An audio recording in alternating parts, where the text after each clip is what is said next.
Welcome back to the smart bio simplified channel. आज हम इसकी एक्सरसाइज करेंगे।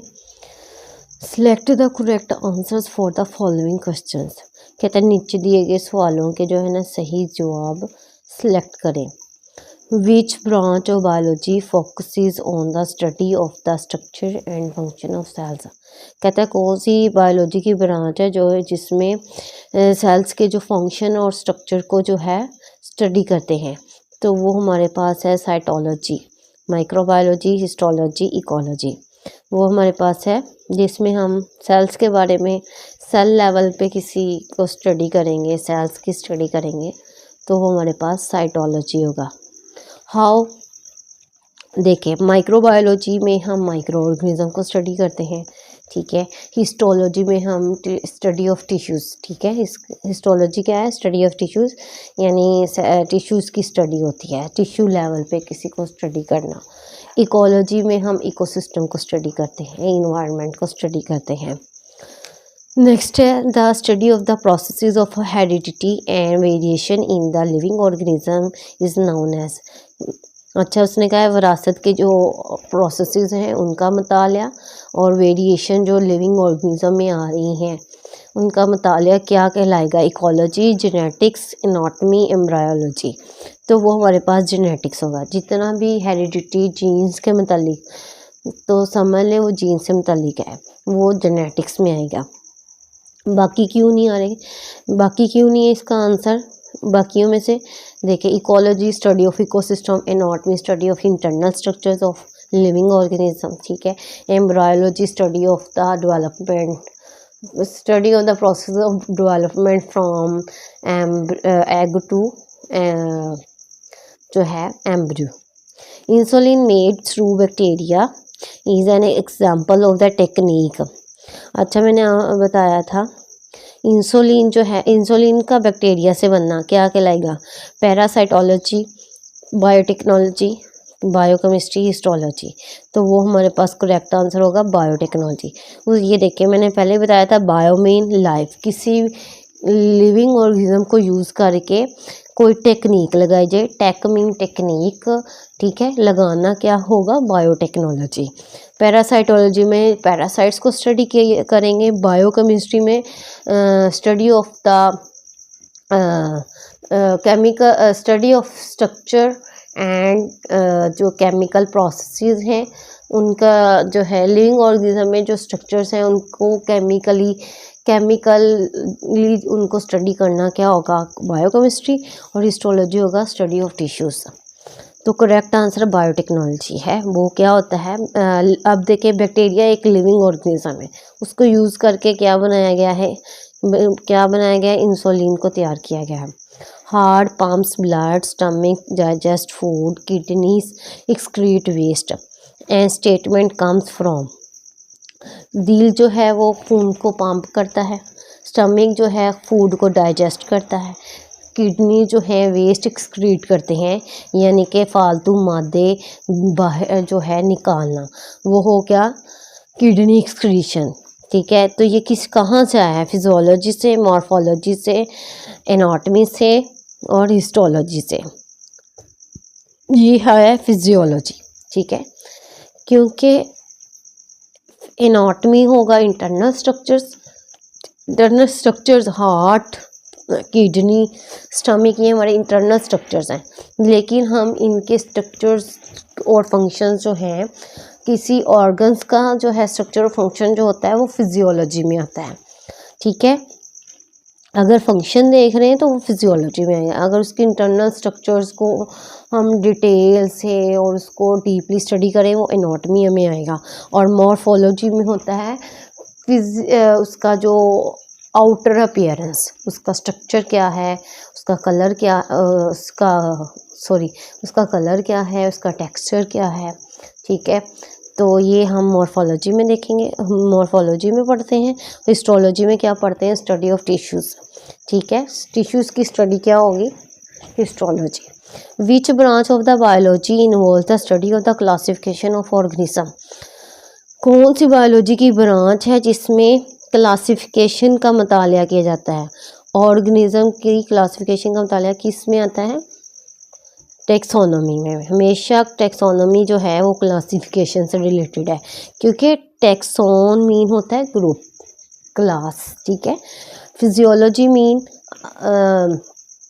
किसी जो है ऑर्गेनिज्म का स्ट्रक्चर और इंटरनल स्ट्रक्चर्स और उनके फंक्शंस देखना। पैलेंटोलॉजी होगा study of fossils, and biogeography होगा study of organism in a specific geographical regions, ठीक है। Which step in comes between making hypothesis and doing experiments, ठीक है। बायोलॉजिकल मेथड में पहला स्टेप था ऑब्जर्वेशन, सेकंड था हाइपोथेसिस, तीसरा था हमारे पास डिडक्शंस, मेकिंग डिडक्शंस, ठीक है, और चौथा था हमारे पास एक्सपेरिमेंट्स।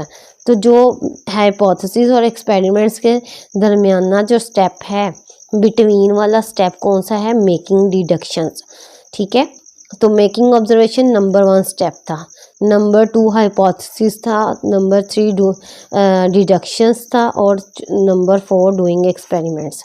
फिर समराइजिंग डाटा होगा, फिर एनालाइजिंग डाटा होगा, ठीक है। नेक्स्ट है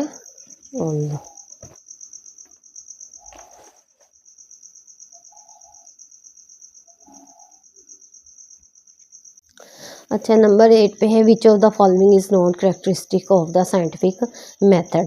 तो साइंटिफिक मेथड की खसूसियत कौन सी नहीं है, इट रिलाइज ऑन एविडेंस, ये एविडेंस पे रिलाई करता है, ये सही है। इट इन्वॉल्व फॉर्मुलेटिंग हाइपोथेसिस, तो हाँ जी, हाइपोथेसिस बनाना होता है, इसमें शामिल है, ये भी करेक्टरिस्टिक्स है।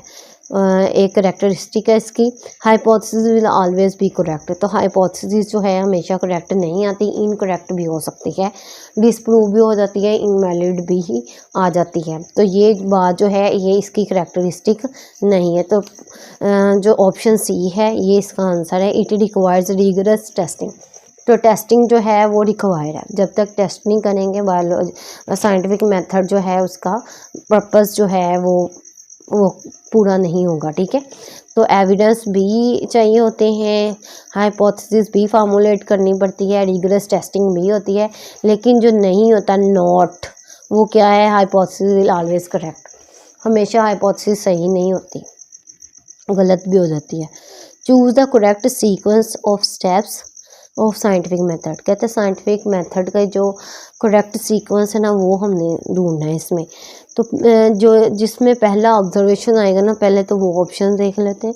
Observation, hypothesis, deduction, experiment. Observation, hypothesis, law और थ्योरी, नो। इसमें थर्ड स्टेप आता है डिडक्शन, एक्सपेरिमेंट्स, और पांचवा इसका है रिजल्ट्स जो है रेडी करने।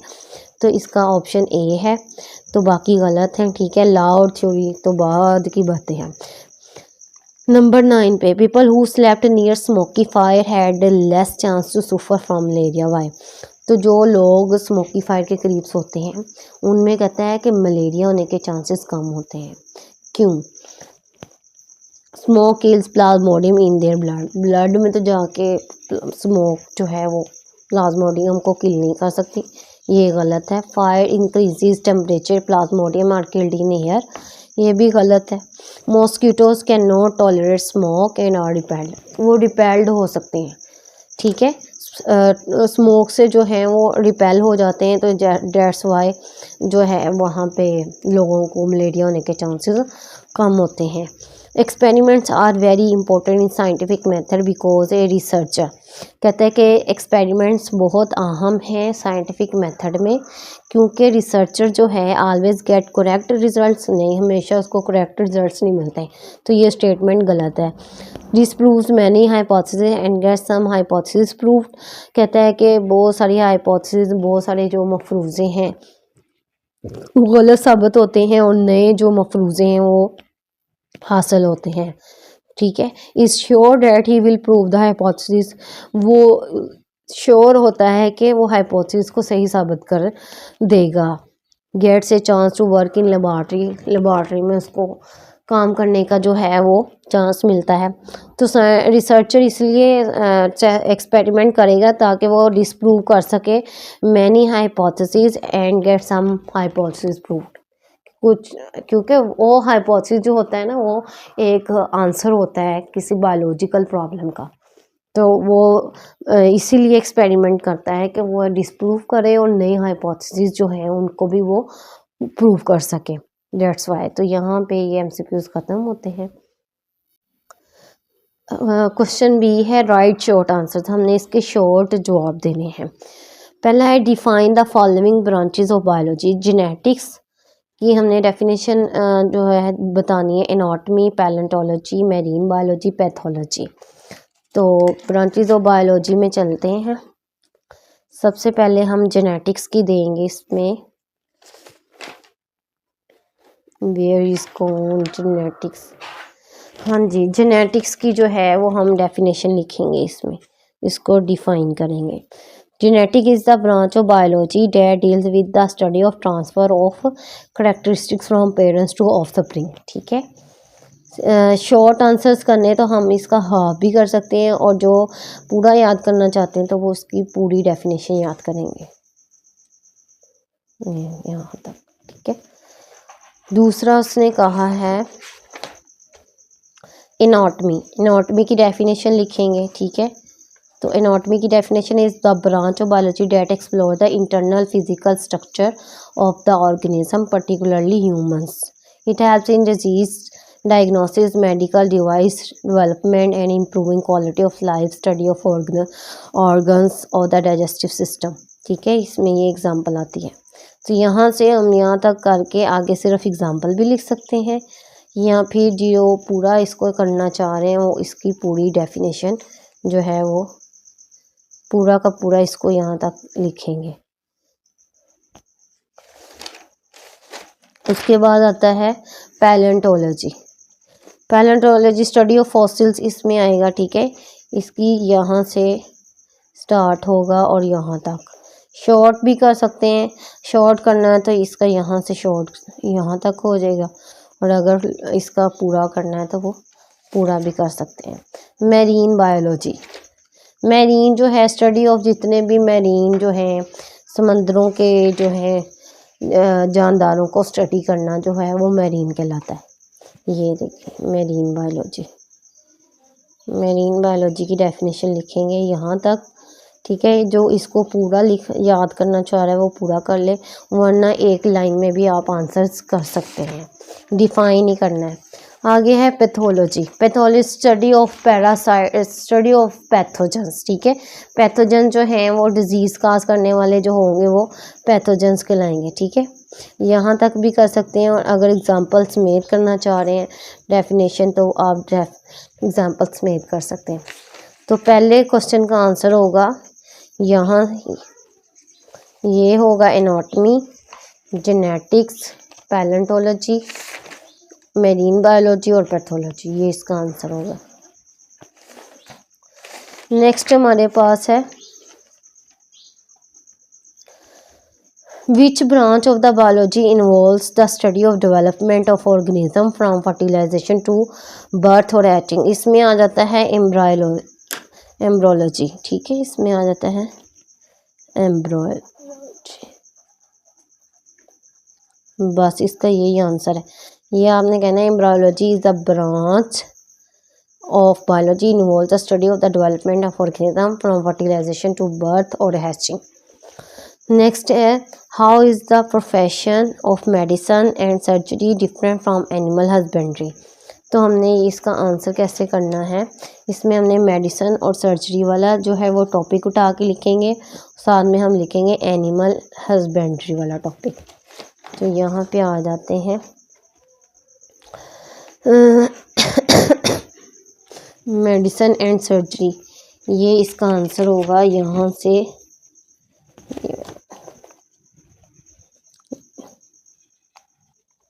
ठीक है, क्वेश्चन नंबर 3 है ना ये शॉर्ट क्वेश्चन, यहाँ से यहाँ तक, फिर उसके बाद एनिमल हस्बेंड्री यहाँ से यहाँ तक शॉर्ट क्वेश्चन है। तीसरा short question, first short question ये नज़र आ रहा है आप लोगों को, ये वाला एनिमल हस्बेंड्री ये वाला लिखेंगे, और मेडिसिन एंड सर्जरी ये वाला लिखेंगे। उसके बाद है question number 4, differentiate between morphology and physiology. जब भी हम चीज़ों को डिफ्रेंशिएट करेंगे ना तो हम क्या करेंगे, यहाँ पे बताती हूँ। यहाँ पे हम डिफ्रेंशिएट ऐसे करेंगे, ठीक है। डिफ्रेंशिएट आंसर कैसे करेंगे, क्वेश्चन नंबर 5 हम करें। क्वेश्चन नंबर 5 में हम लिखेंगे किसको डिफ्रेंशिएट करना है, मॉर्फोलॉजी और फिजियोलॉजी को। कैसे करेंगे हम इसको, यहाँ पे लिखेंगे मॉर्फोलॉजी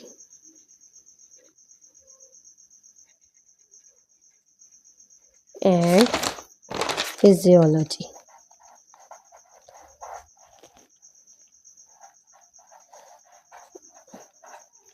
अब यहाँ पे क्या लिखेंगे, पेज नंबर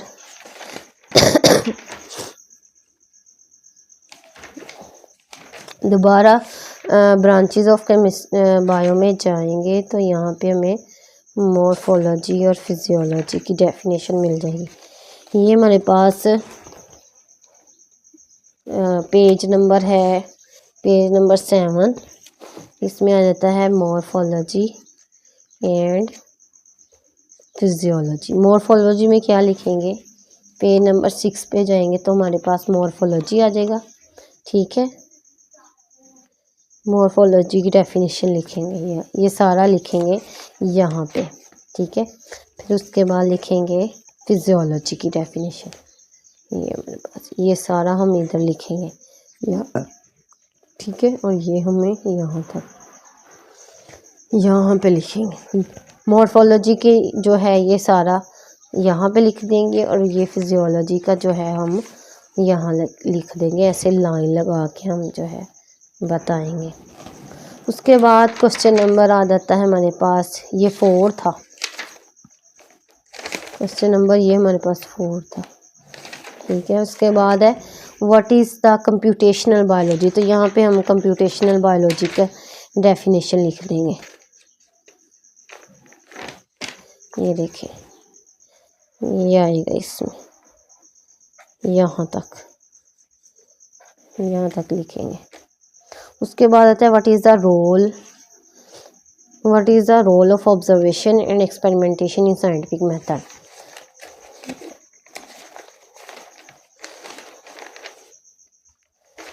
ये हम लिखेंगे इसमें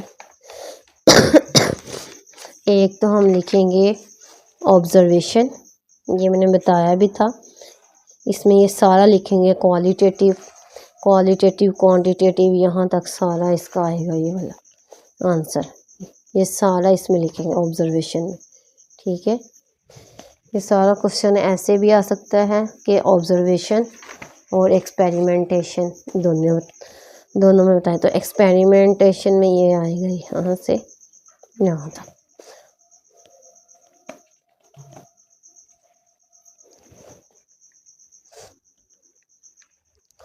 उसके बाद ये हमारे पास शॉर्ट क्वेश्चंस ख़त्म होते हैं यहाँ पे, और ये लॉन्ग क्वेश्चन आ जाते हैं। पहला लॉन्ग क्वेश्चन है link the study of biology with the physics, chemistry, statistics, geography, economics and computer science. इनको हमने लिंक करना है। तो हमारे पास ये पेज नंबर पे आ जाए, पेज नंबर,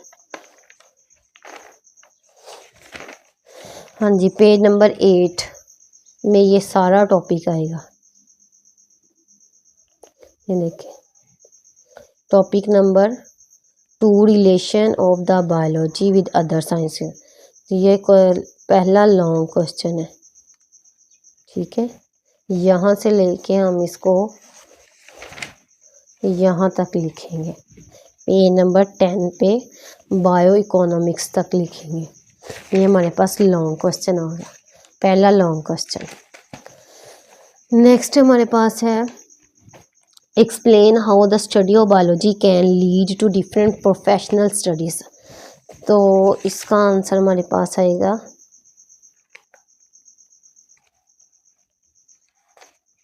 ये हमारे पास प्रोफेशंस, करियर्स में जो टॉपिक है करियर्स, ये सेकंड लॉन्ग क्वेश्चन हमारे पास आ जाता है। Second long question careers in biology में आएगा, यहाँ से लेके ये सारा, यहाँ से पेज नंबर 11 भी सारा, ठीक है। पेज नंबर 12 पे फोरेंसिक्स तक हम करेंगे इसको, ठीक है। क्या करना है, करियर्स इन बायोलॉजी, ये सारा टॉपिक आएगा, ये वाला भी, और फिर उसके बाद यहाँ तक सारा। उसके बाद हमारे पास तीसरा है, science is a collaborative field in which scientist work together to share knowledge, prove the statement by giving examples. Science कहता है एक कोलैबोरेटिव जो है हमारे पास फील्ड है। तो जो हमारे पास टॉपिक नंबर 5 है ना, science is a collaborative field, ये आएगा इसमें। तो क्वेश्चन नंबर 3 जो लॉन्ग क्वेश्चन है, ये हमारे पास लॉन्ग क्वेश्चन है, ठीक है। इसमें ये सारा आएगा, यहाँ से लेके जहाँ पे ये टॉपिक ख़त्म हो रहा है, स्पेस एक्सप्लोरेशन तक, ठीक है। कॉस्मोस जो होता है ना, वो एक यूनिवर्स को कहते हैं कॉस्मोस, ठीक है। यूनिवर्स, ये मैंने अपने लेक्चर में बताना था, कॉस्मोस जो है वो यूनिवर्स को बोलते हैं। ये सारा टॉपिक इसमें आना है, ये वाला science is a collaborative field, सारा टॉपिक आएगा इसमें। कौन सा क्वेश्चन था, तीसरा लॉन्ग क्वेश्चन। आगे चौथा, how a hypothesis is converted to theory, law and principle. तो पेज नंबर आ जाए, पेज नंबर 16 पे टॉपिक नंबर है 7, थ्योरी एंड लॉ, ये सारा टॉपिक आएगा चौथे लॉन्ग क्वेश्चन में, ठीक है। यहाँ से लेके यहाँ से मलेरिया से ऊपर तक हम इसको लिखेंगे, यहाँ साथ में ये ग्राफ भी बनाएंगे, ये सारा टॉपिक इसमें आएगा। पेज नंबर 17 पे मलेरिया से ऊपर तक जो है वो हम ये टॉपिक लिखेंगे क्वेश्चन नंबर 4 में। नेक्स्ट हमारे पास है 5, what are the basic steps a scientist adopts in order to solve a scientific problem. किसी साइंटिफिक मसले को हल करने के लिए साइंसदान कौन से बेसिक स्टेप जो हैं वो अडॉप्ट करते हैं। तो पेज नंबर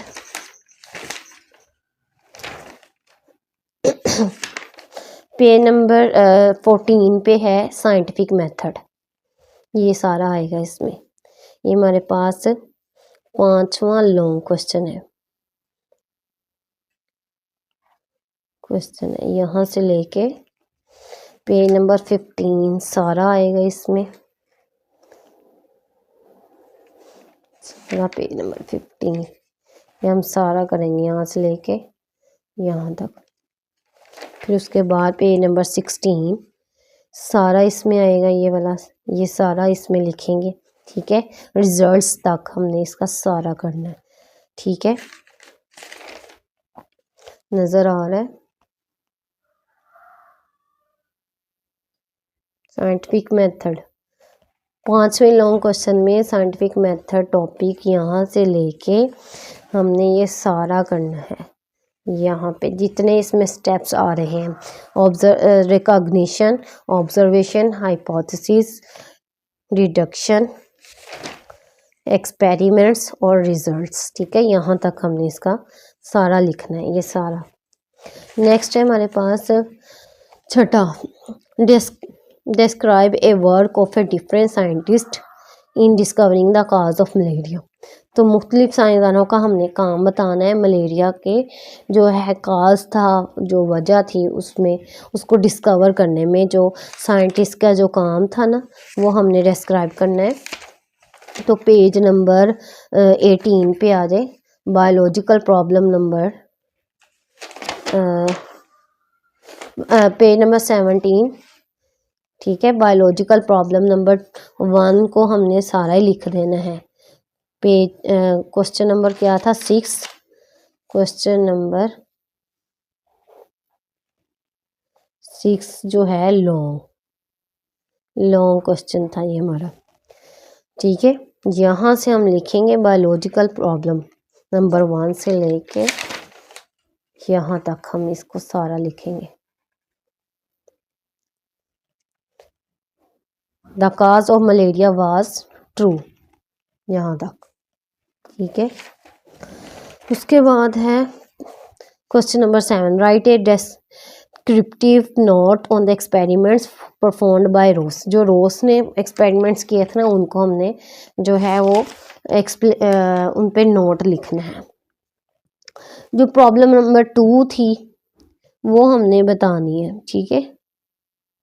रोज का कहाँ से स्टार्ट हो रहा है? रोज का वैसे यहाँ से स्टार्ट हो रहा है, एक्सपेरिमेंट्स एंड रिजल्ट से लेके हमने। क्वेश्चन नंबर 7 जो था लॉन्ग क्वेश्चन है, यहाँ से लेके हमने रोज के काम बताने कहाँ तक। इसके बाद तो ये वाला इटालियन बायोलॉजिस्ट आ गया था ना, यहाँ तक ही हम बताएंगे इसका मलेरिया तक, ठीक है।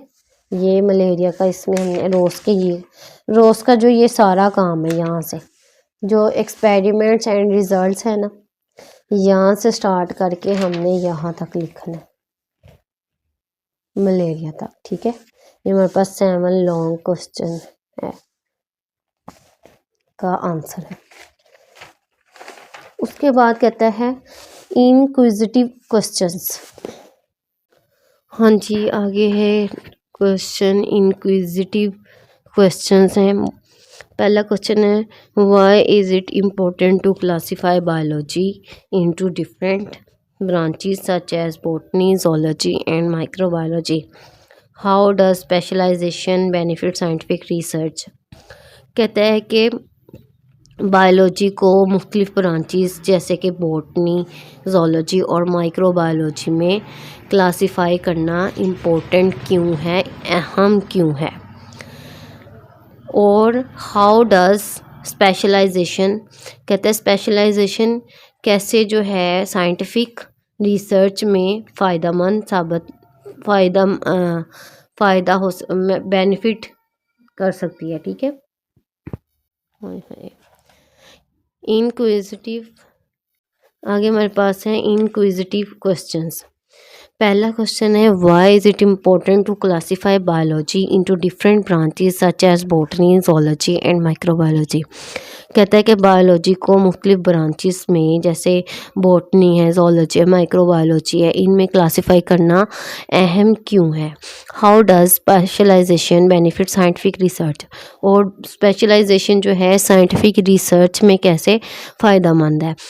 तो जब हम ग्रेजुएशन कर लेते हैं तो आगे मास्टर्स होता है, या जो मेडिसिन और सर्जरी इनका करते हैं, MBBS की जब वो डिग्री लेते हैं तो उसके बाद स्पेशलाइजेशन जो है वो ज़रूरी है। अगर आप साइंटिस्ट बन रहे हैं तो वो रिसर्च में जो है, रिसर्च में अगर आपको बेनिफिट मतलब रिसर्च में आप अगर अच्छा होना चाहते हैं तो आपको मास्टर्स और PhD करनी पड़ती है। ये स्पेशलाइजेशन होती है रेलिवेंट सब्जेक्ट में, ठीक है।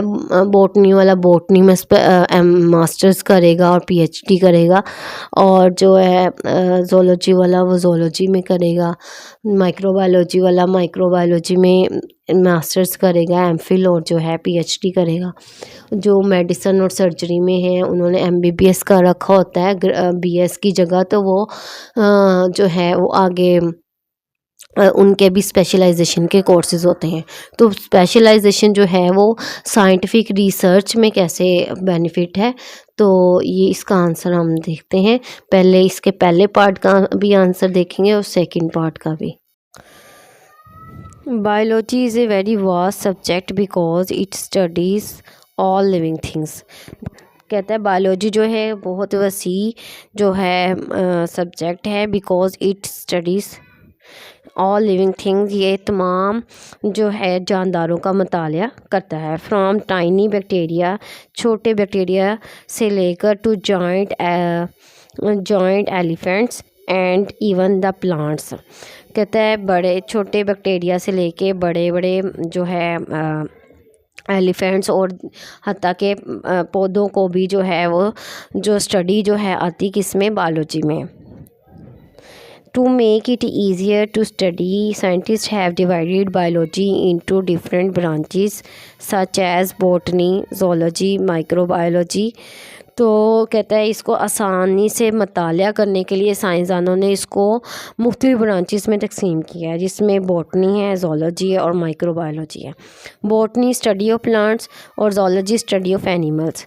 Microbiology study of micro organism such as bacteria and viruses. तो माइक्रोबायोलॉजी में माइक्रो ऑर्गेनिज़म की स्टडी है, और माइक्रो ऑर्गेनिज़म छोटे छोटे ऑर्गेनिज़म कौन से हैं, बैक्टीरिया और viruses. This classification help scientist from focus on the specific types of the living organism instead of studying everything at once. कहता है ये जो क्लासिफिकेशन है इसने साइंसदानों को जो है फोकस करने में हेल्प किया है। किस चीज़ पे फोकस करने पे, specific types of living organisms, और बजाय ये कि वो हर चीज़ पे जो है हर चीज़ के मुताले की बजाय एक ही दफ़ा में हर चीज़ के मुताले की बजाय जानदारों की ख़ास जो किस्में हैं उन पे फोकस करने के में जो है मदद मिलती है साइंटिस्ट को, जो है फोकस करने में मदद मिलती है। Benefits of the specialisation in scientific research. ठीक है, तो स्पेशलाइजेशन करने के जो फ़ायदे हैं वो क्या हैं, तो फ़ायदे क्या हैं, when scientist specialise in one branch, जब वो एक ब्रांच में स्पेशलाइज करते हैं, they can research deeply and make new discoveries. तो वो जो है वो गहराई में जाके रिसर्च करते हैं और नई जो है डिस्कवरीज, नई दरियाफ्तें जो हैं वो बनाते हैं, उनको नई नई डिस्कवरीज होती हैं। हेयर्स हाउ स्पेशलाइजेशन जो हेल्प्स, कैसे स्पेशलाइजेशन मदद करती है, बेटर अंडरस्टैंडिंग में, मेडिकल एडवांसमेंट्स में, सॉल्विंग स्पेसिफिक प्रॉब्लम्स में।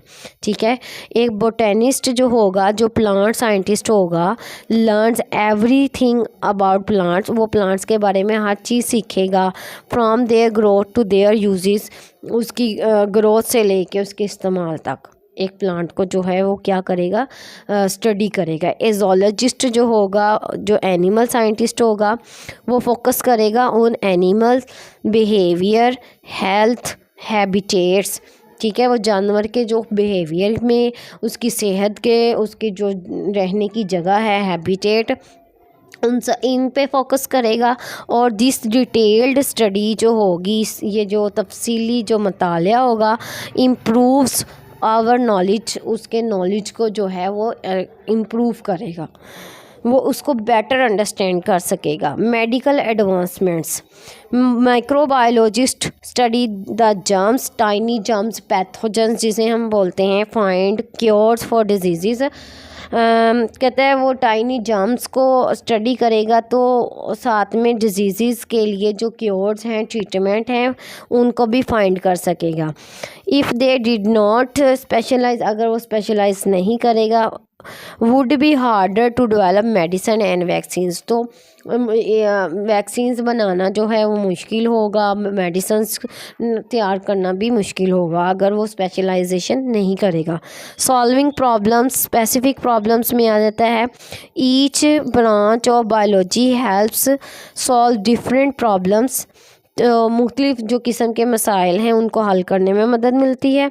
For example botanist help to improve crops, तो जो पौधों के बारे में जिसने पढ़ रखा होगा, बॉटनी कर रखी होगी, उसमें स्पेशलाइजेशन कर रखी होगी, वो फसलों को बेहतर बनाने में उसको मदद मिलेगी। ज़ूलॉजिस्ट जो है वो प्रोटेक्ट करेगा इंडेंजर्ड स्पीशीज़, वो जो इंडेंजर्ड एनिमल्स वो होते हैं जो ख़तरे में होते हैं, जिनकी जो आगे पॉपुलेशन जो है इंक्रीज़ नहीं हो रही होती, आगे जो है रिप्रोडक्शन जो है वो नहीं हो रही होती, वो एक्सटिंक्ट हो रहे होते हैं, खुद ब खुद जो है वो नापैद हो रहे होते हैं। And microbiologist control harmful bacteria, और जो माइक्रोबायोलॉजिस्ट है वो हार्मफुल बैक्टीरिया को जो है वो कंट्रोल करेगा। ठीक है, अगर उसने इसमें स्पेशलाइजेशन करके रखी होगी। तो ये था हमारा पहला क्वेश्चन। ठीक है, जिसके बारे में हमने पढ़ा है।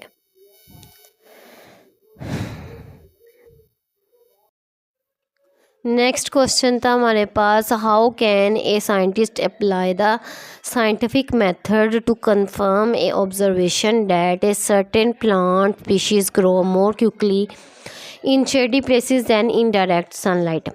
कहता है कि एक साइंसदान कैसे साइंटिफिक मेथड अप्लाई करेगा ये कंफर्म करने के लिए कि एक ऑब्जर्वेशन को कंफर्म करने के लिए ऑब्जर्वेशन क्या है कि एक सर्टेन प्लांट है, प्लांट स्पीशीज़ है, ठीक है, ख़ास एक प्लांट की जो स्पीशीज़ का मतलब होता है एक group of plants, A group of organism that can reproduce, ठीक है। तो प्लांट की एक स्पीशीज़ है जो कि ग्रो कर रही है मोर क्विकली, ज़्यादा जल्दी से, इन शेडी प्लेसेस, सायादार जगह में, then in direct sunlight, direct sunlight जो जहाँ पे आ रही उसकी निस्बत जो है वो सायादार जगह में ज़्यादा तेज़ी से ग्रो कर रही है। तो ये इस ऑब्ज़र्वेशन को कंफर्म करने ग्रो करती है। तो इस ऑब्ज़र्वेशन को कंफर्म करने के लिए साइंटिफिक मेथड कैसे जो एक साइंसदान अप्लाई करेगा, तो इसका आंसर है scientific method. Applying the scientific method, ठीक है, इन 5 steps. A scientist can use the scientific method to test whether the certain plant species grows faster in the shady than in a direct sunlight। तो direct sunlight जो है वो कैसे करेगा, ये कैसे पॉसिबल है इस ऑब्ज़र्वेशन। सबसे पहला स्टेप तो ऑब्ज़र्वेशन है जिसमें उसने देखा कि एक सर्टेन प्लांट की जो स्पीशीज़ है वो ज़्यादा ग्रो कर रही है शेडी प्लेस में, देन के डायरेक्ट सनलाइट की निस्बत शेडी प्लेस में वो ज़्यादा जल्दी से ग्रो कर रही है। तो ये ऑब्ज़र्वेशन थी, वो grow taller and healthier in the shady areas compare to areas with direct sunlight, ठीक है। तो ये उस बात वो पहले नोटिस करेगा, ठीक है। तो सेकंड है हाइपोथेसिस।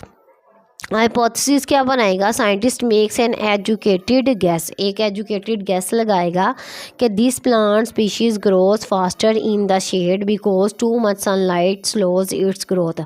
अब उसने इसका जो है क्या लगा लिया, एक उसने गैस लगा लिया कि क्या पता ज़्यादा टू मच जो सनलाइट है वो इसकी ग्रोथ को स्लोज डाउन कर रही है, ठीक है।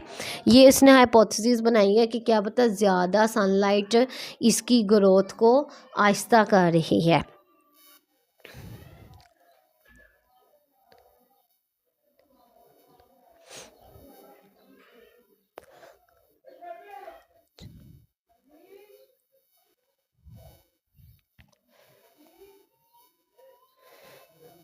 नेक्स्ट वो डिडक्शन, नेक्स्ट स्टेप डिडक्शन है, ठीक है। From the hypothesis scientist predicts, अब वो एक लॉजिकल आंसर करेगा अपनी ही हाइपोथेसिस को। पहले एक उसने स्टेटमेंट दी है कि क्या पता बहुत ज़्यादा सनलाइट की वजह से उसकी ग्रोथ जो है वो आहिस्ता हो सकती है, क्या पता बहुत ज़्यादा जो सूरज की रोशनी है उसकी ग्रोथ को कम करती है, इस वजह से वो शेडी एरियाज़ में ज़्यादा ग्रो कर रहे हैं। तो अब हाइपोथेसिस से एक लॉजिकल आंसर आएगा इफ़ और देन वाला। If I grow the same plant species in both shade and direct sunlight then the plants in the shade should grow taller and healthier than those in sunlight. अब वो deduction बनाएगा कि अगर मैं 2 plants लूँ और एक को मैं सनलाइट में रखूँ और एक में शेड में रखूँ, तो जो शेड वाला है वो ज़्यादा जल्दी बड़ा होगा, टॉलर और हेल्थियर होगा बनिस्बत वो जो सनलाइट में जो है वो रखा गया है। चौथा है एक्सपेरिमेंट। अब वो इस हाइपोथेसिस को टेस्ट करेगा। To test the hypothesis the scientist select 2 groups of same plant species. अब वो 2 प्लांट स्पीशीज़ लेगा, ठीक है, सेम प्लांट के 2 ग्रुप्स लेगा, ठीक है, एक एक्सपेरिमेंटल ग्रुप होगा और एक कंट्रोल ग्रुप होगा, ठीक है। उसके बाद कहता है places 1 group in shade and other in the direct sunlight, एक को शेड में रखेगा और दूसरे को सनलाइट में रखेगा, ठीक है, जहाँ पे डायरेक्ट सनलाइट आ रही है। Keeps other conditions the same, water भी देगा, सॉइल भी देगा और टेम्परेचर भी सेम रखेगा, ठीक है। Measure the height of the both groups over a few weeks, कुछ हफ्तों के बाद वो दोनों ग्रुप्स की जो हाइट है वो मेजर करेगा। उसके बाद कहते हैं डाटा कलेक्शन और एनालिसिस, अब डाटा कलेक्ट करेगा। साइंटिस्ट जो है records the growth of both groups, दोनों ग्रुप्स की जो है वो ग्रोथ को रिकॉर्ड करेगा। Comparing there Heights and health over time, ठीक है। अब उनकी हेल्थ और हाइट दोनों को जो है वो मेजर करेगा, ठीक है, कंपेयर करेगा। आगे है रिजल्ट्स। रिजल्ट्स क्या हैं? If a plants in shade grow taller and healthier the hypothesis is correct, तो हाइपोथेसिस क्या होगी? करेक्ट होगी, ठीक है। If both groups grow the same, अगर तो दोनों ग्रुप सेम ग्रो करें और सनलाइट वाला और शेडी वाला प्लांट्स और sunlight plants grow better, the hypothesis incorrect, तो हाइपोथेसिस जो होगी वो गलत साबित हो जाएगी। This step by step method ensures the conclusions are based on the evidence rather than guess, तो ये जो नताइज होंगे ये एविडेंस के बेस पे होंगे, ठीक है, बजाय ये कि गैस लगाने से, ठीक है। इस तरह से वो ये साइंटिफिक मेथड लगाएगा और जो है अपनी जो है इस साइंटिफिक मेथड से अपने जो है वो आंसर्स इकट्ठे करेगा, डाटा इकट्ठा करेगा।